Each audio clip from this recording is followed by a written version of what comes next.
Star Rajinikanth அவர்கள் உதயநிதியை எச்சரிச்சிருக்காரு அப்படின்னு சொல்லிட்டு ஒரு நியூஸ் பரபரப்பாக போய்கிட்டு இருந்துச்சு.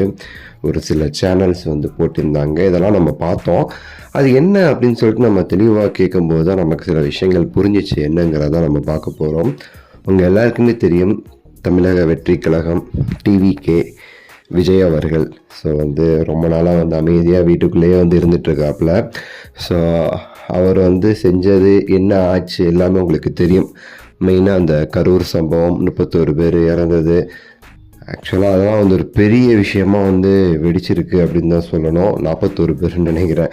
ஸோ அவங்கள கூட நேரில் போய் பார்க்காம எல்லாரையும் அவர் வீட்டுக்கு கூப்பிட்டுலாம் இது பண்ணார். இதில் மக்கள் ரொம்ப அதிருப்தியாக இருக்கிறாங்க விஜய் அவர்கள் மேலே. முக்கியமாக இந்த நிகழ்வுக்கு அப்புறம் பார்த்தீங்கன்னா அவங்களுடைய ரசிகர்களை தவிர யாருமே விஜய் அவர்களுக்கு ஒரு துளி ஒரு சப்போர்ட்டோ எதுவுமே பேசுறது கிடையாது. பொதுவான மக்கள் எல்லாருமே விஜய் மேலே ஒரு வெறுப்பு வந்துடுச்சுன்னு சொல்லி ஆகணும். இந்த சமயத்தில் அவருடைய அந்த ஜனநாயகன் அப்படின்னு சொல்லிட்டு ஒரு படம் பொங்கலுக்கு ரிலீஸ் ஆகுது ஜனவரியில். ஸோ அந்த படத்திற்கான வரவேற்புமே சரி ரொம்ப மோசமாக இருக்க போகுது அப்படிங்கிறது க்ளீனாக தெரியுது. ஏன்னா சும்மாவே ஒரு படம் எதுவுமே ஓடுறது கிடையாது. லாஸ்ட் ஒரு 8-5 வருஷமாட்டு மெயினாக அந்த தெரிங்கிற படத்துக்கு அப்புறம் எந்த படமே சரியாக ஓடலை. அது இந்த படம் இன்னும் மோசமாக இருக்க போகுது அப்படின்னு சொல்லிட்டு ஒரு பயம் விஜய் அவர்களுக்குமே சரி வந்துடுச்சுன்னு சொல்லிட்டு சொல்லப்படுது.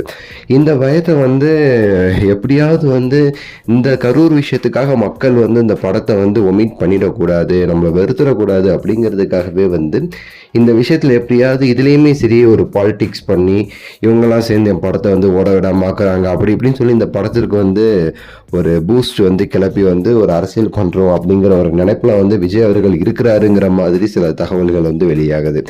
அது தொடர்பாக ரஜினிகாந்த் அவர்களும் இதை பற்றி கேட்டிருக்காரு.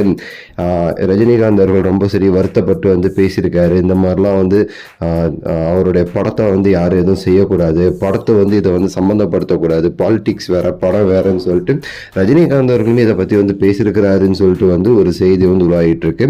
நம்ம விசாரித்தபடி பார்த்தீங்கன்னா ரஜினிகாந்த் அவர்கள் அப்படி எதுவுமே சரி பேசலை. இது ஒரு முரண்பாடான தகவல், ஒரு ஃபேக் நியூஸ் அப்படின்னு சொல்லிட்டு சொல்லப்படுது. உங்கள் கருத்தை சொல்லுங்கள், லைக் பண்ணுங்கள், ஷேர் பண்ணுங்கள், சப்ஸ்கிரைப் பண்ணுங்கள். அடுத்த வீடியோவில் சந்திக்கின்றேன்.